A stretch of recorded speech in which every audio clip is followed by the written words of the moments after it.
The crisp Los Angeles air was thick with anticipation as a sleek, gunmetal gray SUV rolled to a stop outside the towering modern edifice that housed the West Coast headquarters of Netflix. As the tinted window glided down with a faint mechanical whir, the unmistakable visage of Meghan, Duchess of Sussex, emerged, her expression a calculated blend of poise and steely determination. This was the moment she had been working towards ever since her bitter split from the British royal family, the first salvo in her one-woman campaign to conquer the fickle realm of entertainment and cement her status as more than a mere footnote in the House of Windsor's interminable dynastic saga. With a slight tilt of her chin, Meghan strode through the gleaming lobby, her stiletto heels clacking against the polished marble as she made her way toward the imposing set of double doors that would admit her to the inner sanctum, the domain of Netflix's top brass. She could feel the weight of expectations bearing down upon her, the feverish hopes and cynical derisions of a watching world hanging on her every move. As she settled into the plush confines of the executive conference room, Meghan wasted no time in cutting to the chase, fixing her penetrating gaze upon Ted Sarandos, Netflix's co-CEO. "I'm here to discuss my new docuseries," she began without preamble. One that will give viewers an unprecedented glimpse into the real lives of global icons and tastemakers. Sarandos arched an immaculately groomed eyebrow, intrigued despite himself at the Duchess's audacious proposal. "I'm listening," he parried, motioning for her to continue. A faint, predatory smile played across Meghan's lips as she laid her cards on the table. "I want the Beckhams. David and Victoria." The words hung in the air like a sudden clap of thunder, their implications sending a ripple of shock through the assembled Netflix executives.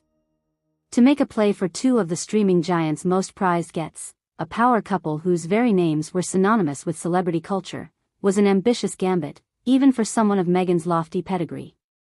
"That's a rather bold request," Sarandos ventured cautiously.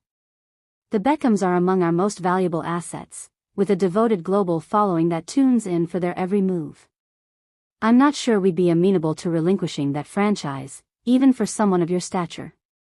But Meghan had come prepared, her media training allowing her to seamlessly pivot from affable persuasion to hard-nosed negotiation. "The Beckhams are stale news, Ted," she countered, her voice edged with vinegar. "Their sordid posh and Beck's narrative has run its course. I'm offering you something new, something fresh, a chance to tap into an entirely different market demographic."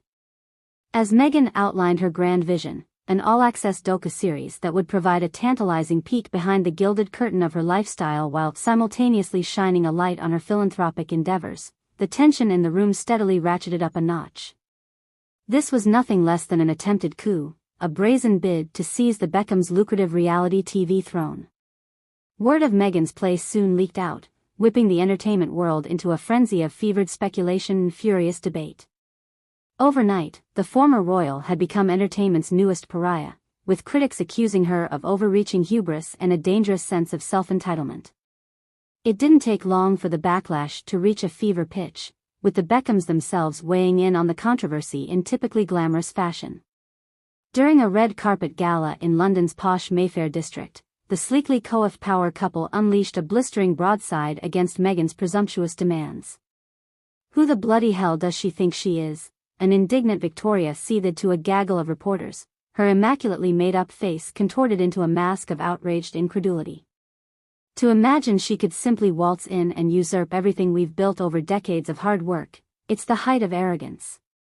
Her husband, legendary footballer David Beckham, was no less scathing in his assessment. "This is a new low, even for Meghan," he declared, draping a comforting arm around his wife's shoulders. "To think her D-list celebrity could ever hold a candle to our global brand, I almost pity the delusional tart." As their comments reverberated across social media like a thunderclap, allegiances were swiftly carved out among the fickle denizens of the entertainment sphere. Meghan's supporters, a vocal if rapidly shrinking coterie, rallied to her defense, hailing her bold challenge to the establishment as a refreshing shake-up of the status quo. "The Beckhams have had their day in the sun," proclaimed one particularly fervent fan on Twitter. "It's time to pass the torch to new, more socially conscious voices like Meghan's. She's the future, they're the past. Simple as that." This fringe perspective, however, proved to be a minority view in the face of the overwhelming tide of criticism and censure that now threatened to swamp Meghan's reputation beyond repair. From snarky social media memes mocking her perceived hubris to vitriolic op-eds eviscerating her as a rank opportunist, the relentless onslaught seemed to confirm her worst fears, that she had gravely overplayed her hand. As the backlash intensified, a grim-faced Meghan was forced into an unenviable endgame, a humbling retreat from the arena she had presumptuously sought to conquer.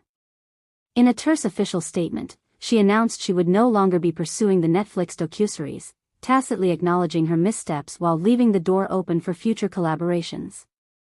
After careful reflection, I have decided to postpone my proposed project in order to avoid any undue distractions or controversies, the statement read. I have nothing but the utmost respect for the work Netflix and its iconic partners have done, and